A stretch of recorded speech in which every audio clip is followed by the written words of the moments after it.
Praise the lord. క్రీస్తునందు ప్రియ దేవుని సంఘమ, మన ప్రభువును ప్రియ రక్షకుడైన యేసు క్రీస్తు నామంలో మీ అందరికీ నా శుభాలు తెలియజేస్తూ ఉన్నాను.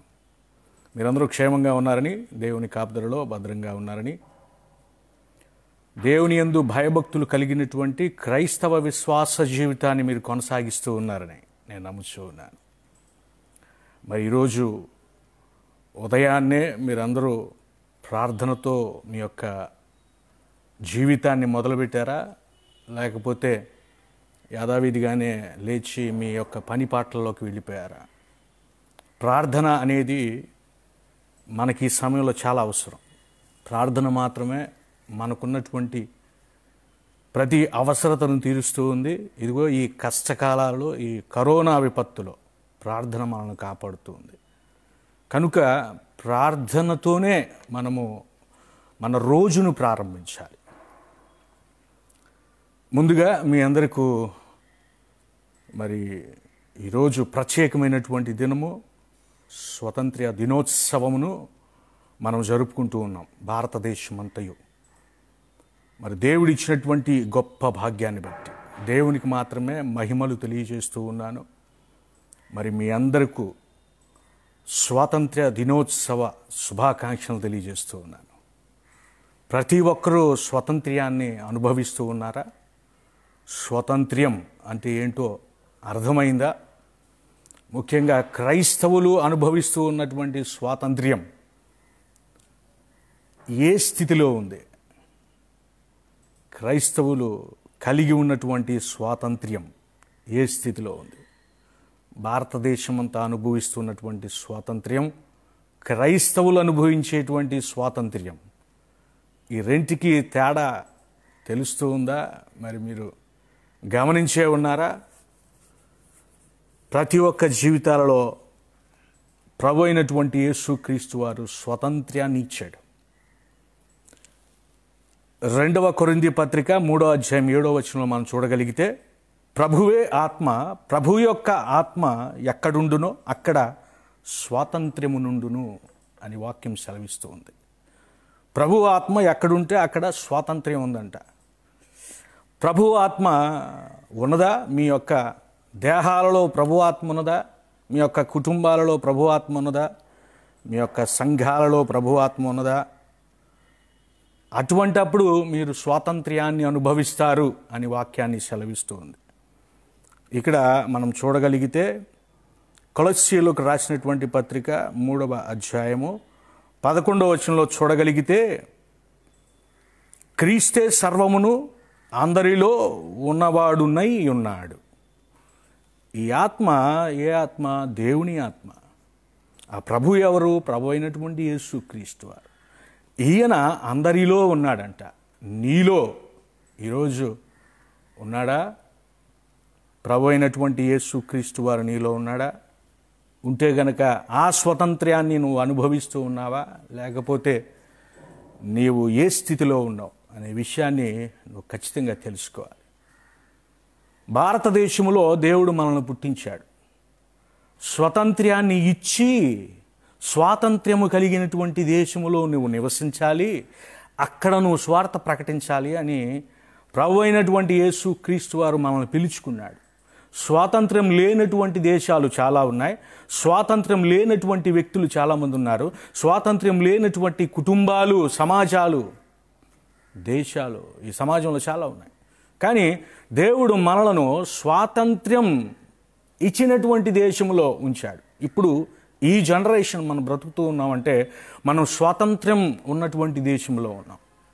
నీకు సామాజికమైనటువంటి స్వాతంత్ర్యం ఉంది, ఆధ్యాత్మికమైనటువంటి స్వాతంత్ర్యం ఉంది. రెండూ ఉన్నాయి. కానీ నీ స్వాతంత్ర్యాన్ని నువ్వు ఎట్లా ఉపయోగించుకుంటున్నావు? ఒకటి సామాజికంగా, రెండవది ఆధ్యాత్మికమైనటువంటి స్వాతంత్ర్యం. ఈ రెండు సజీవంగా ఉన్నాయా? ఈ రెండింటి గురించినటువంటి అవగాహన ఎంతవరకు ఉంది అనే విషయాన్ని మనం గమనించాలి. ఈ స్వాతంత్ర్యం అనుగ్రహించింది ఎవరయ్యా అంటే, మనలను స్వతంత్రంగా చేసింది ప్రభు అయినటువంటి యేసుక్రీస్తు వారు. మనలను స్వతంత్రులుగా చేసింది ప్రభు అయినటువంటి యేసుక్రీస్తు వారు. గలతీయులకు రాసిన పత్రిక 5వ అధ్యాయం 1వ వచనంలో మనం చూడగలం ఆ విషయం. ఈ స్వాతంత్ర్యం ఎలా అనుగ్రహించబడింది, సామాజికముగాను ఆధ్యాత్మికముగాను. ఈ రెండు స్వాతంత్ర్యాలు ఎలా వచ్చినాయి అంటే ప్రభు అయినటువంటి యేసు క్రీస్తు వారు మనకు అనుగ్రహించాడంట. దేవుడై ఉండి కుమారునిగా ఈ లోకానికి దిగివచ్చి ఆయన నీ కోసము నా కోసము శిలువ శ్రమలు అనుభవించి మనలను పాప విముక్తులను చేశాడు. ఆధ్యాత్మికమైనటువంటి స్వతంత్రం మనకు ఆయన అందించాడు. అదేవిధంగా నువ్వు ఈ దేశంలో పుట్టే సమయానికి కొంతమంది వ్యక్తులను ఆయన ఎన్నుకును నీకు స్వతంత్రాన్ని సామాజికంగా ఇచ్చేశాడు. నీకు ఒకటి ఆధ్యాత్మికమైన స్వతంత్రం వచ్చేసింది నువ్వు పుట్టుకతోనో. ఎందుకంటే నువ్వు పుట్టకముందే ప్రభు అయినటువంటి యేసు క్రీస్తు వారు నీ కోసం శిలువలో తన ప్రాణాన్ని అర్పించి నీ పాపాలన్నిటిని కొట్టేశాడు. రెండవది, నువ్వు బ్రతకటానికి వీలుగా నువ్వు ఈ లోకంలో స్వేచ్ఛగా జీవించటానికి నీకు భారతదేశము అనేటువంటి ఒక గడ్డ మీద నిన్ను ఆయన జన్మించమని అనుమతినిచ్చాడు. అనుమతినిచ్చి నీకు ఒక పెద్ద రాజ్యాంగాన్ని నీకు ఆయన అనుగ్రహించేశాడు. ఇదిగో నువ్వు బ్రతకవలసింది ఎట్లా. యూదులకు ధర్మశాస్త్రాన్ని ఇచ్చాడు కదా, యూదులకు దేవుడు ధర్మశాస్త్రాన్ని ఇచ్చాడు. భారతీయులుగా నీకేమిచ్చాడు? ఈరోజు నువ్వు సరిగా అవగాహన చేసుకోవాలి వాక్యాన్ని. భారతీయుడిగా నీకు దేవుడిచ్చింది ఏంటంటే రాజ్యాంగం. ఈ రాజ్యాంగంలో ఏమున్నాయి? చట్టం ఉంది.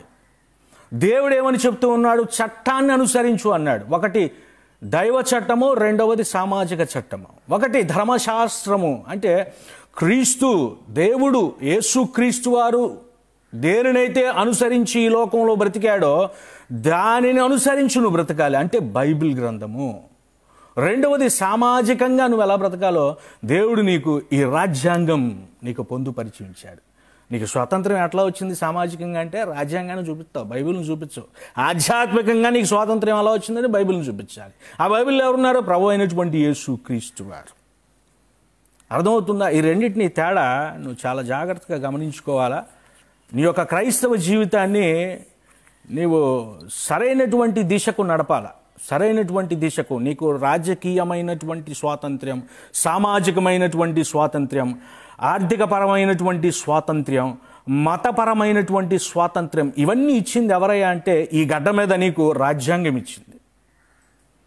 ఆధ్యాత్మిక స్వాతంత్ర్యం ఇచ్చింది ఎవరయ్యా అంటే బైబిల్ ఇచ్చింది.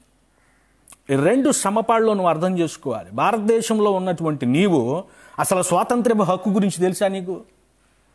భారతదేశంలో నువ్వు బ్రతుకుతూ ఉన్నావు, స్వాతంత్ర్యం అనేటువంటి హక్కు ఉంది మనకి. నీకు స్వాతంత్రం ఇచ్చినటువంటి హక్కు ఉంది రాజ్యాంగంలో. దాని గురించి ఏమన్నా అవగాహన ఉందా?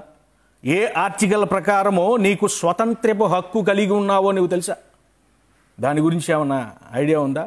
మనం చూడగలిగితే 19, 20, 21, 22 ఆర్టికల్స్ ప్రకారము మనకు స్వాతంత్రపు హక్కు ఉంది.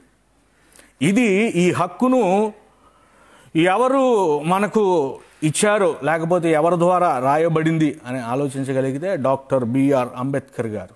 ఈయన యొక్క అభిలాష ప్రకారం అంట అందరికీ స్వాతంత్రం కావాలంట. ఆయన పొందుపరిచి ఉంచాడు. ఈ దీంట్లో ఉన్నటువంటి స్వేచ్ఛలన్నీ ప్రతి ఒక్కరూ అనుభవించాలి. కుల మత వర్గ లింగ జాతి భేదం లేకుండా అందరూ అనుభవించాలని ఆయన స్వాతంత్ర్యపు హక్కు అనేటువంటి ఒక దాన్ని ఎంటర్ చేశాడు. దాంట్లో ఏమేమి ఉన్నాయి? దాంట్లో ఒక 6 ఉంటాయి. ఈ 6 ఏమున్నాయి? వాక్ స్వాతంత్ర్యపు హక్కు, వాక్ స్వాతంత్ర్యపు హక్కు, మాట్లాడే హక్కు, భావ వ్యక్తీకరణ స్వాతంత్ర్యం. ఏది? ఈ స్వాతంత్ర్యము అనేటువంటి హక్కులో ఉన్నటువంటి విషయాలు. ఒకటి భావ వ్యక్తీకరణ స్వాతంత్ర్యం, రెండవది సమావేశాలు చేసుకోవచ్చు, దానికి కావాల్సినటువంటి స్వేచ్ఛ ఉంది. శాంతియుక్తముగా ఈ సమావేశాలు జరగాలి. ఈ సమావేశాలు ఎటువంటి ఆయుధాలు ఉండకూడదు. ఈ దేశం యొక్క శ్రేయస్సు కోరు మాత్రమే ఆ సమావేశాలు జరుగుతూ ఉండాలి. మూడవది సంస్థలు స్థాపించుకోవచ్చు, సొసైటీకి కావలసినటువంటి పర్మిషన్స్ ఉన్నాయి. నాలుగవది ఈ భారతదేశంలో నువ్వు ఎక్కడైనా ఏ ప్రాంతంలో అయినా సరే తిరగవచ్చు, ఎక్కడికైనా సరే వెళ్ళొచ్చు, నువ్వు స్వేచ్ఛగా తిరగవచ్చు. నీకు స్వేచ్ఛ ఉంది భారతదేశంలో. ఏ పర్మిషన్ ఎక్కడి నుంచి వచ్చావని ఎవరు అడగరు, వెళ్ళొచ్చు. ఇక ఐదవది భారతదేశంలో ఏ ప్రాంతంలోనైనా సరే నువ్వు వ్యాపారాలు చేసుకోవచ్చు, ఉద్యోగాలు చేసుకోవచ్చు, వర్తక వ్యాపారం జరిపించవచ్చు. భారతదేశం రాజ్యాంగాన్ని కలిగి ఉంది. ఆ రాజ్యాంగం నీకు నాకు స్వాతంత్ర్యపు హక్కునిచ్చింది. ఆ హక్కులో ఉన్నటువంటి అంశాలు ఇవన్నీ. 6వది ప్రాణాలు కాపాడుకునేటువంటి హక్కు. అధికరణ 20 ప్రకారము ప్రతి పౌరుడు తమ స్వేచ్ఛను ఉపయోగించుకోవచ్చు. నీ ప్రాణానికి ఏదన్నా ముప్పు ఉంటే నీ ప్రాణాన్ని నువ్వు కాపాడుకోవచ్చు. నీ ప్రాణాన్ని ఎవరో హరించడానికి వీలేదు. ఇదిగో ఇటువంటి విలువైనటువంటి సమాచారంతో పొందుపరచబడ్డాయి మన భారతదేశపు రాజ్యాంగంలో.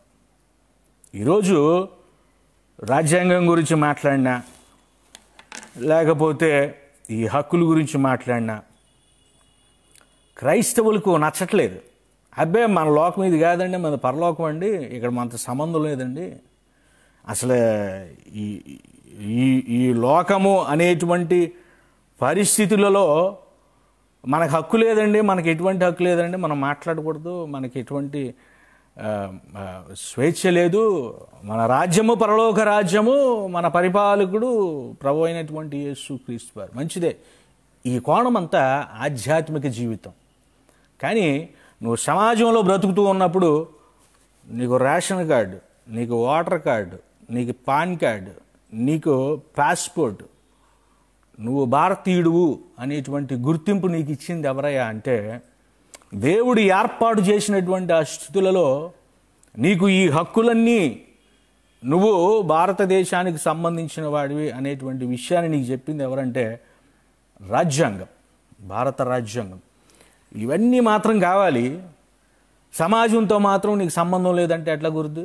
సంఘము సమాజంలో ఉంది, నేను వేరుగా ఉంటానంటే సన్యాసుల్లో కలవాలి. అప్పుడు నువ్వు వెళ్ళి నీకు ఓటర్ కార్డు వద్దు, నీ గుర్తింపు కార్డు వద్దు, లేకపోతే ప్రభుత్వం నుంచి వచ్చే బెనిఫిట్స్ ఏమొద్దంటే నువ్వు సన్యాసి జీవితాన్ని బ్రతకటం మంచిది. క్రైస్తవులు సన్యాసి జీవితం బ్రతకట్లేదు, సంసార జీవితాలనే కొనసాగిస్తూ ఉన్నారు. ఎవరికి వారికి పెళ్ళిళ్ళనే భార్య ఉన్నారు, పిల్లలు ఉన్నారు, చక్కగా సంసారులు. ఇక్కడ సంసారి జీవితాన్ని గడుపుతూ ఉన్నారు క్రైస్తవులు. సన్యాసి జీవితాన్ని గడిపినటువంటి క్రైస్తవులు వేరే. వాళ్ళు కాథలిక్స్లో ఉంటారు, వాళ్ళు పెళ్ళిళ్ళు చేసుకోరు, వాళ్ళు ఏకాకిగా జీవిస్తూ ఉంటారు. ఆ జీవితం వేరు. కానీ ప్రొటెస్టెంట్స్ జీవితం వేరు. ప్రొటెస్టెంట్స్ జీవించేటువంటి జీవితము సంసార జీవితము. అది సన్యాసి. ఏం తిట్లు అనుకుంటున్నారు? ఏం తిట్లు కాదు, ఉన్నటువంటి వ్యత్యాసాలు చెప్తూ ఉన్నాను మీకు. వివాహము చేసుకోకుండా కేవలం దేవునికే అంకితమైపోయినటువంటి జీవితాలు సన్యాసి జీవితాలు. వివాహము చేసుకుని కూడా సమాజముతో ముడిపడినటువంటి జీవితాన్ని కొనసాగించేవాళ్ళు క్రైస్తవులు. ఇదొక తెగ, అదొక తెగ, 2 గ్రూపులు ఉన్నాయి ఇక్కడ. ఇప్పుడు మనము నాకు ప్రభుత్వంతో సంబంధం లేదు, రాజ్యాంగంతో సంబంధం లేదు, ఈ హక్కులతో నాకు సంబంధం లేదు, ప్రభు అయినటువంటి యేసుక్రీస్తు వారు నాకు శిలువలో నా కోసం రక్తాన్ని చిందించేశాడు, అదిగో నేను రక్తంలో కడగబడ్డాను, నేను ఇప్పుడు పవిత్రుణ్ణు, నీకు నాకు సంబంధం లేదు, నేను దూరంగా ఉంటానంటే నువ్వు ఇదివరకు దళితుల మీద ఒక ఆంక్ష పెట్టారు కదా, ఏమని? అంటరానితనము. అంటరానితనము అనేటువంటి దానిని నువ్వు ప్రమోట్ చేస్తున్నావు అని అర్థం. సమాజంలో కలవాల, సమాజంలో కూడా మనం ఒకళ్ళము, సమాజానికి వేరైన వాళ్ళం కాదు మనం. సమాజం అంటే భారతదేశం వరకు, ప్రపంచం సంగతి నేను మాట్లాడట్లా, భారతదేశం వరకు. భారతదేశంలో నీవు క్రీస్తుని కలిగి ఉన్నావంటే నువ్వు వేరే ఉండమని కాదు దాని అర్థం. క్రీస్తు ప్రేమించమంటున్నాడు కదా, ఆ ప్రేమ అందరితో పంచుకోవాలి కదా. అప్పుడు సమాజంలో కలిగే ఉన్నాం, సమాజంతో పాటే మనం ఉన్నాం. ఇప్పుడు ఈ సమాజము లేకపోతే ప్రభుత్వం మనకి ఇచ్చేటువంటి ప్రతి ఒక్క ఈ యొక్క హక్కులను రాజ్యాంగం ఇస్తూ ఉంది కాబట్టి అది మనం ఉపయోగించుకోవాలి. ప్రభుత్వం ఇస్తలేదు, ప్రభుత్వం ఇవ్వట్లేదు, రాజ్యాంగం ఇస్తూ ఉంది. మనం ప్రజాస్వామ్య దేశంలో ఉన్నాం కాబట్టి, ఈ స్వాతంత్ర్యం మనకు వచ్చింది కాబట్టి, స్వాతంత్ర్యం ప్రతి ఒక్కరికి వచ్చింది కాబట్టి ఈ సామాజిక స్వాతంత్ర్యాన్ని ప్రతి ఒక్కరు అనుభవించాలి. సామాజిక స్వాతంత్రం అనుభవిస్తూ ఆధ్యాత్మిక జీవితాన్ని గడపాలి. చాలా టఫ్ జాబ్ ఇది. అర్థం చేసుకోవటము కష్టమే, అనుభవించటము కష్టమే. సన్యాసి జీవితం అంటే ఏ గొడవ లేదు, భార్య బిడ్డలు ఎవరు ఉండరు, ఎవడు దారాడిది, ఆయన్ని కొట్టినా తిట్టినా ఆయన చంపినా ఆవిడ అడిగేవాడు లేదు, గాలికి తిరుగుతూ ఉంటాడు. మనం అట్లా కాదు, మనకంటూ ఒక కుటుంబ వ్యవస్థ ఉంది ఈ సమాజంలో. ఈ కుటుంబ వ్యవస్థ క్రీస్తుకు కట్టుబడి ఉంది. కుటుంబ వ్యవస్థలు అన్నీ కలిపి సంఘముగా ఉంది. సంఘములన్నీ సార్వత్రిక సంఘముగా ఉంది. ఈ సార్వత్రిక సంఘములన్నీ క్రీస్తును శిరస్సు కలిగి ఉన్నాయి. చాలా జాగ్రత్తగా అర్థం చేసుకోవాలి. అబ్బాయి నాకు సమాజంతో పని లేదు, ఇదిగో ఈ ఆధార్ కార్డులతో పని లేదు, ఈ రేషన్ కార్డులతో పని లేదు, ఈ ఓటర్ కార్డులతో పని లేదు, ఈ స్వాతంత్రం నాకు అవసరం లేదంటే నీ ఇష్టం, అది నీ వ్యక్తిగతం. ఆధ్యాత్మిక జీవితాన్ని సామాజిక జీవితాన్ని సమపాళల్లో, ఇప్పుడు మన పక్క రాష్ట్రాలు ఉన్నాయి, మన పక్క రాష్ట్రాలలో క్రైస్తవులు ఉన్నారు, పక్క దేశాలలో క్రైస్తవులు ఉన్నాయి. నాగాలాండ్ ఉంది, అదంతా క్రైస్తవుల ఉన్నటువంటి రాష్ట్రం. వాళ్ళు ఆధ్యాత్మికంగా స్థిరముగా ఉన్నారు, సామాజికంగా స్థిరముగా ఉన్నారు. మరి నువ్వెందుకు ఇంకా వెనకబడి ఉన్నావు? నీకు ఇంకా ఈ మూఢనమ్మకాల పిచ్చిపోలేదు.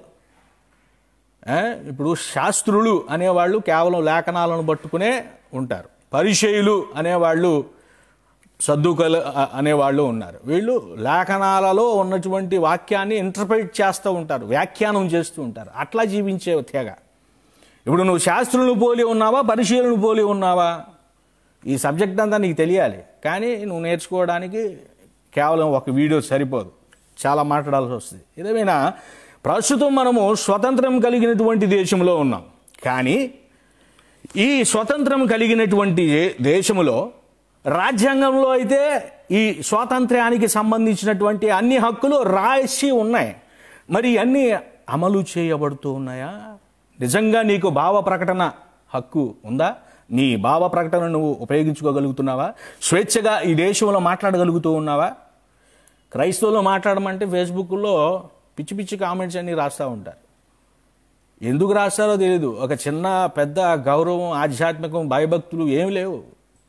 ఇంకేదైనా ఉంటే బూతులు మాట్లాడుతూ ఉంటారు ఇష్టం వచ్చినట్టు.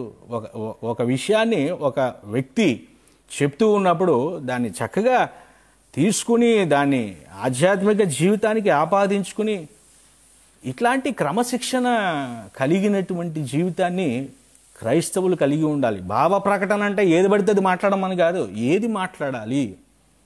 ఇక్కడ ఎప్పుడైతే నీ చేతిలోకి బైబిల్ వచ్చిందో నీ ప్రవర్తన మారిపోవాలి. నీవు తగ్గింపు జీవితం కలిగి ఉండాలి. నువ్వు బైబిల్ చేతిలో ఉందని చెప్పి గర్వంతో మాట్లాడితే ఎట్లా? ఏది పడితే అది మాట్లాడేస్తే ఎట్లా? గర్వంతో మాట్లాడేది అపవాది, దెయ్యం. అపవాది చేతిలో కూడా ఈరోజు అపవాదుల లాంటి మనుషుల చేతిలో కూడా బైబిల్ ఉంది. వాళ్ళు కూడా చెప్తూ ఉన్నారు, బైబిల్లో తీసి వాక్యాలు చెప్తూ ఉన్నారు. కానీ అక్షరార్థము, ఆత్మీయార్థము వేరే. భావ ప్రకటన అన్నప్పుడు నీ యొక్క భావాన్ని వ్యక్తం చేస్తూ ఉన్నప్పుడు అది సరైందేనా, సమంజసమా, అది సామాజికంగా ఒప్పించబడుతుందా? ఈ విషయాలు చాలా జాగ్రత్తగా మనం అర్థం చేసుకోవాలి. అయితే ఈ దేశంలో ఉన్నటువంటి నీవు నీ హక్కును వినియోగించుకోగలుగుతున్నావా? అంత ధైర్యం చేస్తున్నావా? ధైర్యం చెయ్యాలి. దేవుడు పిరికి ఆత్మను క్రైస్తవులకు ఇవ్వలేదు, ధైర్యంతో కూడినటువంటి ఆత్మను క్రైస్తవులకు దేవుడిచ్చాడు. నువ్వు మాట్లాడగలగాలి. అన్యాయం జరుగుతుంటే, అక్రమం జరుగుతుంటే కాముగా ఉండడానికి నాకెందుకులే అనుకుంటే ప్రభు అయినటువంటి యేసుక్రీస్తు వారు ఈ లోకానికి ఎందుకు వస్తాడు? నీకోసం నా కోసం ఆయన శిలువలో ఎందుకు మరణిస్తాడు? నీకు నాకు ఆయన పాపక్షమాపణ ఎందుకు ప్రకటిస్తాడు? నాకెందుకులే కాదు, నాకు అవసరమో, ఇది నా దేశమో. నీ ఇంట్లోకి దుమ్ము వచ్చిందనుకో తుడుస్తావు కదా. నీ ఇంట్లో దుమ్ము ఉంటే ఆ దుమ్ములోనే కూర్చుని తిరుగుతూ ఉంటావా?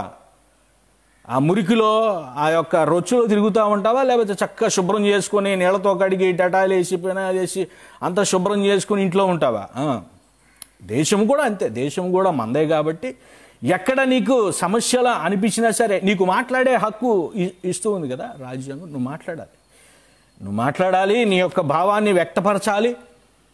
తెలియని వాళ్ళకి నీ యొక్క జ్ఞానముతో, చదువుకున్నావు కదా, నీ జ్ఞానంతో తెలియని వాళ్ళకి చక్కగా చెప్పాలి. ఈరోజు శుభ్రముగా లేనటువంటి ఇళ్లలో, లేకపోతే ఊర్లలో, లేకపోతే పట్టణాల్లో కరోనా వైరస్ వచ్చేస్తున్నట్టు కదా. శుభ్రంగా లేకపోతే కరోనా వైరస్ వచ్చేస్తుంది. నువ్వు శుభ్రంగా ఎప్పటికప్పుడు క్లీన్ చేసుకుంటున్నావు అనుకో, ఈ వైరస్ అనేది లేదంట. అందుకనే ఈ భావ ప్రకటనలో ఉన్నటువంటి విషయం ఏంటంటే నువ్వు శుభ్రం చేయగలగాలి, లేకపోతే చేయించాలి. అటువంటి ప్రోత్సాహాన్ని ప్రజలకు నువ్వు ఇవ్వాలి. ఈరోజు ఈ సమావేశాలు జరుగుతూ ఉన్నాయి. ఇంతమందుకు సమావేశాలు జరిగాయి చాలా. దేనికోసం జరిగినాయి? సత్యము కోసమే జరిగినాయా సమావేశాలు? నిజము కోసమేనా? లేకపోతే ఒక గుంపును వేసేద్దాము, ఒక గుంపును తీసేద్దాము, ఒక గుంపుని నరికేద్దాం అనేటువంటి సమావేశాలు జరిగినాయా? అదిగో అవన్నీ లీగల్గా తప్పంట. అవన్నీ జరగకూడదంట. సత్యం అది కాదంట. నిజము కోసము నీవు స్వాతంత్ర్యాన్ని యూజ్ చేసుకోవాలి. నిజము కోసం ఏదైతే సత్యం ఉందో దానికోసం నీ స్వాతంత్ర్యాన్ని వినియోగించుకోవాలి. నువ్వు అసత్యం కోసం నీ స్వాతంత్ర్యాన్ని ఉపయోగించుకుంటే అది పాపము. అది పాపము. పాపము చేయమని కాదు, రాజ్యాంగం ఇచ్చినటువంటి హక్కులు పాపం చేయమని కాదు, దేవుడిచ్చినటువంటి ఆజ్ఞలు పాపం చేయమని ఎక్కడా లేదు. పాపం చెయ్యకూడదు. నీతి న్యాయములు కాపాడాలి. ఇదిగో ఈ సంస్థలు పెట్టారు, సొసైటీలు పెట్టారు. చాలామంది సంస్థలన్నీ లీగల్గానే నడుస్తున్నాయా, ఇల్లీగల్గా ఉన్నాయా? ఈ సొసైటీలు చాలా ఉన్నాయి. సత్యం కోసమే ఉన్నాయా? అవన్నీ అక్రమాలు అన్యాయాలు జరుగుతూ ఉన్నాయా? సంస్థలని చాలా సంస్థలు ఉన్నాయి కదా, తెలుసు కదా. ఆ లిస్ట్ అంతా చెప్పుకుంటూ పోతే మనకు సమయం సరిపోదు. ఈ సత్యమైనటువంటి వార్తను ప్రకటించడానికే ఈ యొక్క అనుమతిని ఉపయోగించుకుంటూ ఉన్నావా? ఎక్కడెక్కడ పర్యటిస్తూ ఉన్నావు? నీ పర్యటన అంతా నిజమైన పర్యటన, లేకపోతే దొంగతనాలు అక్రమాలు దోపిడీలు చేయడానికి జరుగుతూ ఉందా నీ పర్యటన? వ్యాపారాలు చేస్తూ ఉన్నావు, నీతియుక్తంగా జరుగుతూ ఉందా? అధర్మముగా వ్యాపారాలు చేస్తూ ఉన్నావా? కల్తీలు చేస్తూ ఉన్నావా? ఈరోజు కరోనా వ్యాక్సిన్ రావాలి, కొంతమంది ఇదిగో ఈ మందు వ్యాక్సిన్ తగ్గిస్తుంది, ఇదిగో కొనుక్కోండి అని చెప్తూ ఉన్నారు. అవన్నీ అక్రమైనటువంటి ఆలోచనలు కదా, ప్రజల్లోకి తప్పుడు ఆలోచనలు తీసుకెళ్తూ ఉంటాయి. నువ్వు ఎటువంటి జీవితాన్ని గడుపుతూ ఉన్నావు? ఈ యొక్క హక్కుని నువ్వు చక్కగా నిజంగానే ఉపయోగించుకుంటూ ఉన్నావా? స్వాతంత్ర్యం వచ్చింది కానీ చాలామందికి స్వాతంత్ర్యం సరిపోవట్లే. అందుకనే అక్రమ మార్గాలను ఎంచుకుంటున్నారు, అన్యాయపు మార్గాలను ఎంచుకుంటున్నారు, అధర్మమైనటువంటి మార్గాలను ఎంచుకుంటున్నారు. ఇంత ఫ్రీడమ్ సరిపోవట్లేదు. మొత్తం నాకే కావాలి, ఇదంతా నాకే కావాలి, నాకు కొద్దిగా ఉందిలే తృప్తిగా జీవిద్దాం అనేటువంటి జీవితం ఎవరికీ లేదు. అంతా నాకే కావాలి. అదిగో దోచుకోవటం, అన్యాయము, అక్రమం. ఈరోజు ఈ స్వాతంత్ర్యాన్ని ఉపయోగించుకోలేకపోతున్నారు. స్వాతంత్ర్యం ఉందని పేరే రాజ్యాంగంలో రాసి ఉంది కానీ దళిత్స్ ఉన్నారు. ఎంతమంది వాళ్ళ స్వాతంత్ర్యాన్ని ఉపయోగించుకుంటున్నారో వాళ్ళ నోరు నొక్కేసేటువంటి బ్యాచ్లు కొన్ని ఉన్నాయి. ఇగో ఇప్పుడు స్త్రీల మీద జరుగుతున్నటువంటి ఈ రేప్స్ కానీ, ఈ యొక్క హత్యలు కానీ, ఆడపిల్ల కనపడితే చాలు గ్రూపులుగా రేప్ చేయటం, గ్రూపులుగా హత్యలు చేయటం. వీళ్ళని అడిగేవాడు లేడు, ఎవడు లేడు. ఇక వీళ్ళని అడిగేవాడు లేడు, ప్రశ్నించేవాడు లేడు. ఇదిగో భావ ప్రకటన అనే ఒకటి ఉంది, దీంట్లో ఒకటి ఉంది. నువ్వు అడగలేవు, నీకు ధైర్యం లేదు, ఎందుకంటే అటు చంపేస్తాడు. నీకు ప్రాణభయం ఉంది. మరి అక్కడ ఆడపిల్లకు జరిగిన అన్యాయాన్ని నువ్వు ప్రశ్నించలేవు, ఎందుకంటే నీకు భయం. నీకు పిరికి ఆత్మ, ప్రభు ఆత్మ నీలో లేదు. ప్రభు ఆత్మ నీలో ఉంటే నీ స్థితి వేరే. ఎందుకు జరిగింది అన్యాయం అని చెప్పి మాట్లాడతావు. ప్రభు ఆత్మ ఉన్న వాళ్ళందరూ హతసాక్షులైపోయి మాట్లాడారు, హతసాక్షులైపోయారు. అంత ఈజీగా క్రైస్తవం నీ చేతిలోకి రాలేదు. ఇప్పుడు క్రైస్తవం నీ చేతిలోకి, బైబిల్ నీకు చేతిలోకి వచ్చిందంటే ఎన్నో ప్రాణత్యాగాలు జరిగినాయి. ఇప్పుడేదో 2 రెఫరెన్స్లు తీసి టకాటకా తీసి మాట్లాడేస్తున్నావు. ఆ మాట్లాడేది కూడా అంతా మళ్ళీ అజ్ఞానంతో కూడిందే. ఇప్పుడు ఒక మనిషికి అన్యాయం జరిగితే ప్రభు అయినటువంటి యేసు క్రీస్తు వారు నిలబడి మాట్లాడాడు. వ్యభిచారంలో పట్టబడినటువంటి స్త్రీని తరుముకొస్తూ ఉన్నారు, ఆమెను రాళ్ళతో కూడా చంపేయాలి, వాళ్ళ ఉద్దేశం అది. కానీ ప్రభు అయినటువంటి యేసు క్రీస్తు వారు ఏమని చెప్తూ ఉన్నాడు తెలుసా? మీలో ఎవరు పాపం చేయలేదు ముందు రాయేయండి, వాళ్ళ మంది చూద్దాం అంటున్నాడు. మీలో పాపం చేయలేదు, మీకు పాపం తెలీదా? మీరు చేయలేదా? మీరు పుట్టుకతోనే పాపులు, తెలుసా మీకు ఆ సంగతి అని నేల మీద రాసి చూపిస్తూ ఉన్నాడంట. అటువంటి ధైర్యం నీకుందా? యేసుక్రీస్తు వారు చేసినటువంటి ఆ ధైర్యం నువ్వు చేయగలవా? నీలో ప్రభువాత్మ ఉందా? నీలో క్రీస్తు ఆత్మ ఉందా? ఉంటే ఎందుకు ఆ అమ్మాయి నువ్వు రేపు చేయాల్సి వచ్చింది? ఇదిగో నాకు ఈ హక్కు ఉంది, నేను అడగగలను అని చెప్పి ఈ హక్కును ఉపయోగించుకుని నువ్వు సమాజంలో అడగాల.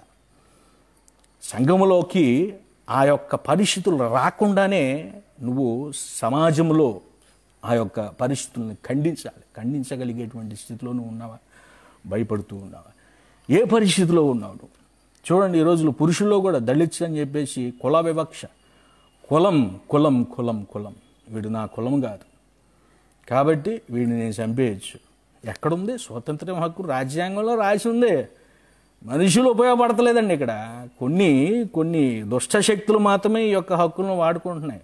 ధనబలముతో, జనబలముతో, గ్రూపుల బలముతో. నువ్వు ఎక్కడ వాడుకుంటున్నావు? నిన్ను ఎక్కడ వాడుకొనిస్తున్నారు? వాడుకోనివ్వట్లేదు నిన్ను. సరే, నీ తరపున ఎవడన్నా మాట్లాడున్నాడా? దళిత నాయకులు ఉన్నారు చాలామంది. వీళ్ళందరూ ఏమైపోయారు? ఒక స్త్రీ మీద అన్యాయం జరుగుతుంటే స్త్రీ సమాజం ఏమైపోయింది? ఒక పురుషుడి మీద లేనిపోయిన వివక్ష చూపించి లాకప్ డెత్లు జరుగుతున్నాయి. అనవసరంగా చంపేస్తున్నారు కులం పేరుతో. నీ నాలుక ఏమైంది? మాట్లాడలేకపోతున్నావు. ఎక్కడ దాక్కున్నావు? ఇప్పుడు దాకా నువ్వు ఎక్కడ దాక్కున్నావు? కొంతమంది దళిత నాయకులు ఉన్నారు. ఇదిగో అప్పుడు దాకానేమో చలో హైదరాబాదు, చలో విజయవాడ, చలో అది ఇది బాగా పెద్ద పెద్ద ఎప్పుడో వస్తారు మీడియా ముందుకి. ఎక్కడున్నారో దళిత నాయకులు ఇప్పుడు దాకా తెలియదు అసలు.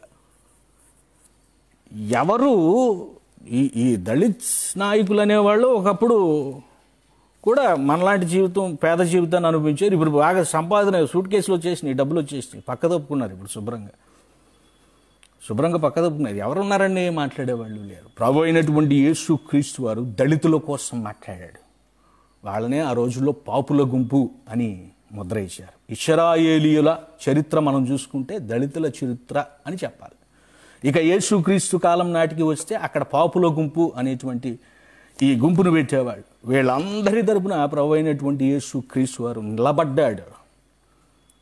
ఆయన స్వతంత్రం అంటే ఏంటో చూపించాడు. ప్రభువు ఆత్మ నాలో ఉంది, నేను దిక్కులేని వారిని, అనాథులను, విధవరాండ్రను, వృద్ధులను, పిల్లను, విదేశీయులను నేను వీళ్ళందరికీ విడుదల ప్రకటించటానికి, స్వతంత్రం ఇవ్వడానికి, ఫ్రీడమ్, లిబరేషన్ అనేటువంటి పదాలతో ఆయన నజరేతు మేనిఫెస్టో అంటారు.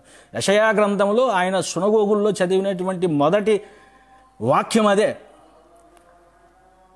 నజరేతు మేనిఫెస్టోలో ఆయన చెప్తున్నటువంటి విషయం ఏంటంటే, ప్రభువాత్మ నా మీదే ఉంది, నాలో ఉంది. నేను చేస్తుంది ఏంటో తెలుసా? ప్రభు సేవ, పరిచర్య. ఈ పరిచర్యలో ఉన్నది ఏంటో తెలుసా? ఈ పరిచర్యలో బోధించగలము, నాయకత్వం వహించగలము, ఈ పరిచర్యలో పరిచర్య చేయగలము, పరిచారకులుగా. రకరకాలు పరిచర్యలు అనేక రకాలు కదా. దాంట్లో ఉన్నది నాయకత్వం ఉంది. నీకు అన్యాయం జరిగితే ఆయన ప్రశ్నిస్తాడు. ఎందుకు వాళ్ళకి ఇట్లా నువ్వు అన్యాయం చేయాల్సి వస్తుంది, నువ్వు ఎప్పుడు ద్రోహం చేయలేదా అని ప్రశ్నిస్తూ ఉన్నాడు. అట్లాగే ఈ సమాజంలో, ఆనాటి సమాజంలో ఆదివారము స్వస్థతలు చేయకూడదు, ఆదివారం ప్రార్థనలు చేయకూడదు అని పెట్టారు ఒక రూల్. యేసుక్రీస్తు వారు ఆదివారమే చేస్తూ ఉండేవాడు. అంటే అక్కడ రూల్స్ బ్రేక్ చేయటం కాదు, మానవత్వాన్ని యేసుక్రీస్తు వారు చూపిస్తున్నాడు. నువ్వు సహాయం చేయవలసిన సమయం వచ్చినప్పుడు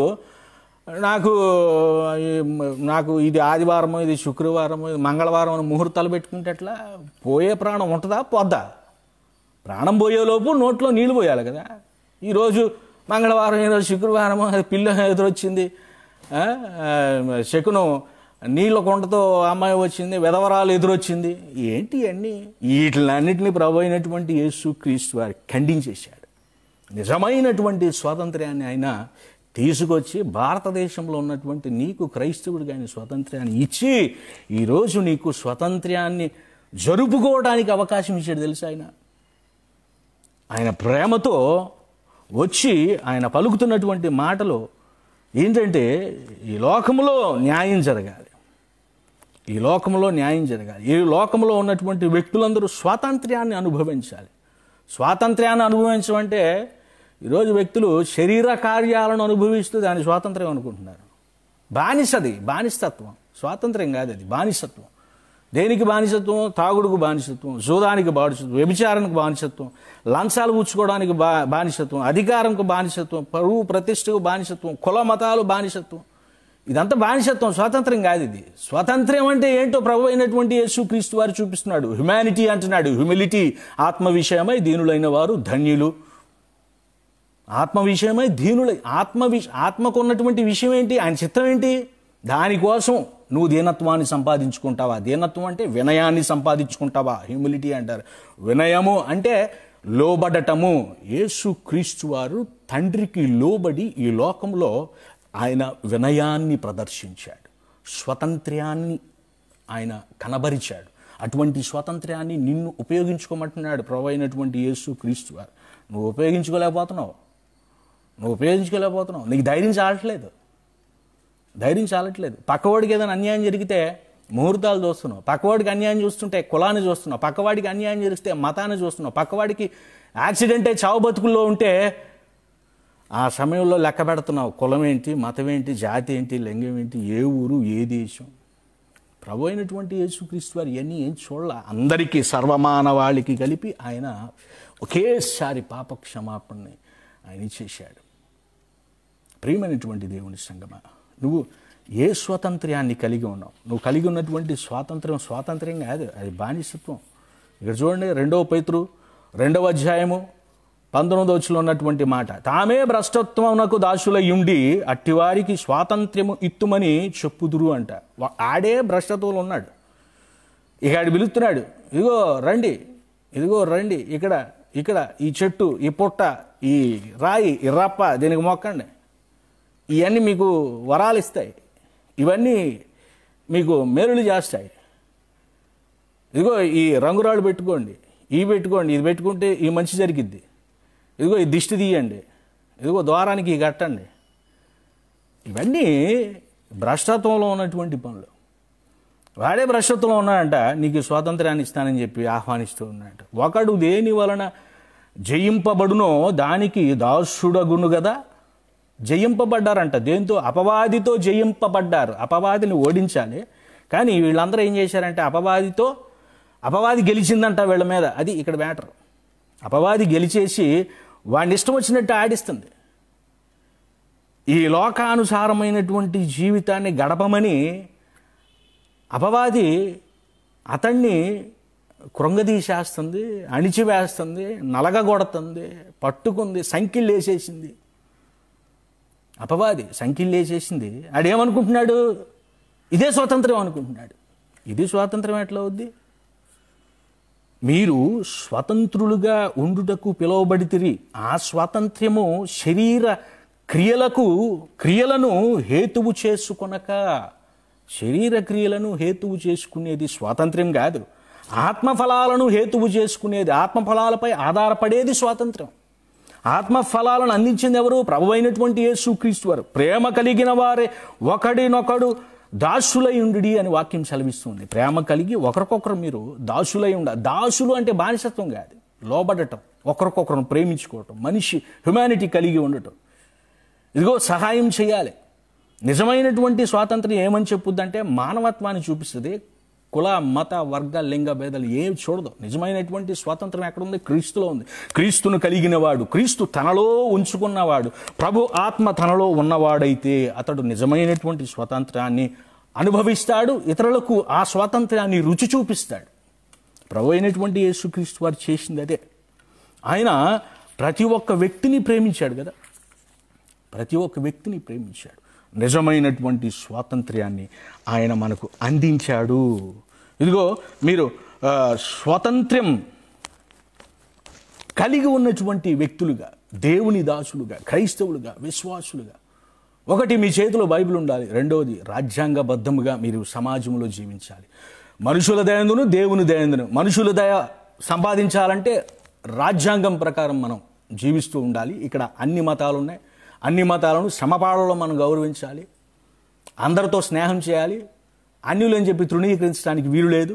వాళ్ళందరూ కూడా మనుషులే. ముందు మనుషులు, తర్వాత మతాలు, తర్వాత కులాలు, తర్వాత వర్గాలు. ముందు మనిషి, హ్యూమన్ అనేది ముందు ప్రతి క్రైస్తవుడు ఆలోచనలో ఉండాలి. యేసుక్రీస్తు వారు ఈ లోకంలో దిగి వచ్చినప్పుడు ఆయన ముందు మనిషిగా జీవించాడు. దేవుడిగా లేడాయన. దేవుడిగా తన దర్పాన్ని, తన చక్రవర్తి లేకపోతే సార్వభౌమాధికారిగా ఈ లోకంలో ఆయన పెత్తనం చెలాయించడానికి రాలేదు. మనిషిగానే వచ్చాడు ఆయన. నువ్వు ముందు మనిషివి, తర్వాత నీ కులాలు, నీ మతాలు, నీ జాతి, వర్గం ఇవన్నీ కేవలం రాసుకుంటా తప్ప దేనికి పనికిరావు. ముందు మనిషి హ్యుమానిటీ కలిగి ఉండాలి. ఈ మనుషుల దయను సంపాదించాలి, తర్వాత దేవుని దయను సంపాదించాలి. రెండవది ఆధ్యాత్మిక జీవితం, సామాజికము, ఆధ్యాత్మిక. ఈ రెండు సమపాళల్లో నువ్వు పోషించగలిగి ఈ రెండిటిని నువ్వు మెయింటెనెన్స్ చేయగలిగితే, సాత్వికమైనటువంటి ఆత్మ నీలో ఉంటే, సాత్వికులు ధన్యులు. ఆత్మ విషయమై దీనులైన వారు ధన్యులు, పరలోక రాజ్యము వారిది. సాత్వికులు ధన్యులు, నీతి కొరకు ఆకలి దప్పులు గలవారు ధన్యులు, హృదయశుద్ధి గలవారు ధన్యులు, వీళ్ళందరిది పరలోక రాజ్యం అంట. ఇదిగో ఈ క్వాలిటీస్ అన్నీ నీలో ఉన్నాయా?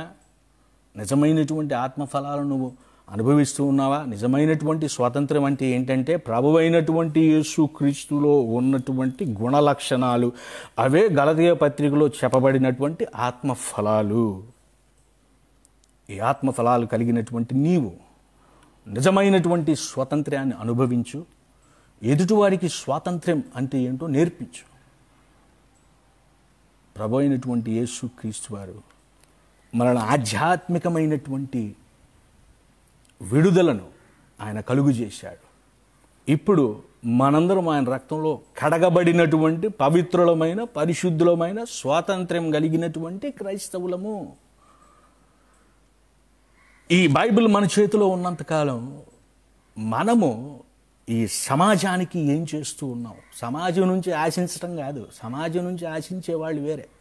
సమాజానికి నువ్వు ఎంత ఉపయోగపడుతున్నావు అనేది చాలా ప్రాముఖ్యమైనటువంటి విషయం. యేసుక్రీస్తు వారు సమాజానికి ఉపయోగపడ్డాడు కనుకనే ఈరోజు నీవు నేను ఆ నామాన్ని ఉచ్చరిస్తూ ఉన్నాము, ఆ నామంపై ఆధారపడి ఉన్నాము, ఆ నామం కలిగినటువంటి పరిశుద్ధాత్ముని కోసం ఎదురు చూస్తూ ఉన్నాం కదా. ఆధ్యాత్మిక జీవితం, సామాజిక జీవితం, ఈ సమాజంలో బ్రతకటం.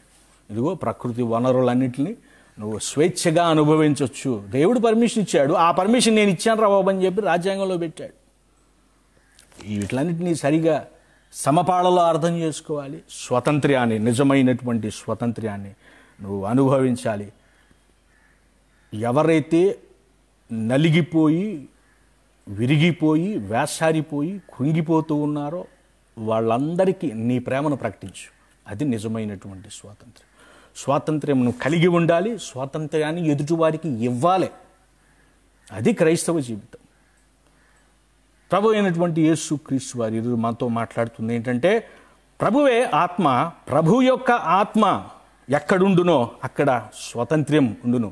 ఎక్కడైతే ప్రభు ఆత్మ ఉంటుందో అక్కడ అన్యాయాలు, అక్రమాలు, నేరాలు, ఘోరాలు, ఈ దోచుకోవటాలు, లాక్కోవటాలు ఇవన్నీ ఏముండవు. ప్రభువాత్మ లేని వాళ్ళు, అపవాది సంబంధులు ఈ కార్యక్రమాలను చేస్తూ ఉంటారు. ఆ లిస్టులో నువ్వు ఉండకూడదు. ఆ లిస్టులో నువ్వు ఉండడానికి వీల్లేదు. ఆ లిస్టులో నువ్వు ఉంటే నువ్వు క్రైస్తవుడు కాదు. నువ్వు న్యాయబద్ధంగా, నీతియుక్తంగా, నీ ప్రాణం పోయినా సరే నీతి కోసం నిలబడు, న్యాయం కోసం నిలబడు, దేవుని కోసం నిలబడు. దేవునితో పాటు సహవాసం చేయాలి. ఈ స్వాతంత్ర్యాన్ని నువ్వు నేను అనుభవించాలి. మరొకసారి మీ అందరికీ స్వాతంత్ర్య దినోత్సవపు శుభాకాంక్షలు తెలియజేస్తూ ఉన్నాను. దేవుడు మనందరినీ, మన కుటుంబాలను, మన సంఘాలను దీవించాలి. ముఖ్యంగా ఇదిగో ఈ కరోనాతో బాధపడుతున్నటువంటి పేషెంట్లందరినీ దేవుడు సందర్శించాలి, వారిని ముట్టి స్వస్థపరచాలి. నిజమైనటువంటి స్వాతంత్ర్యాన్ని వాళ్ళు కూడా అనుభవించాలి. ఇదిగో చాలా జాగ్రత్తగా ఉండండి. ప్రభుత్వం వారు ఇచ్చినటువంటి సూచనలు పాటించండి. మాస్కులు వాడండి, శానిటైజర్ వాడండి, భౌతిక దూరాన్ని పాటించండి. ఎటువంటి పరిస్థితిలో మిమ్మల్ని మీరే కష్టాల పాలు చేసుకోకండి. అజాగ్రత్తగా ఉంటే కష్టాల పాలే అవుతారు, నష్టాలలోకి వెళ్ళిపోతారు. అజాగ్రత్తగా ఉంటే కరోనా వైరస్ అంటుకుంటుంది, అంటుకుంటే మళ్ళీ ప్రమాదం, లక్షలు ఖర్చు పెట్టాలంటే. నిర్లక్ష్యం పనికిరాదు. జాగ్రత్తగా ఉండండి, క్షేమంగా ఉండండి. మీకోసం మేము ప్రార్థన చేస్తున్నాం. మీరు కూడా సంఘాల కోసం, కుటుంబాల కోసం, దేశం కోసం ప్రార్థించండి. దేవుడు భారతదేశాన్ని దీవించును గాక. ఆమేన్. Praise the Lord. మీ అందరికీ నా వందనాలు.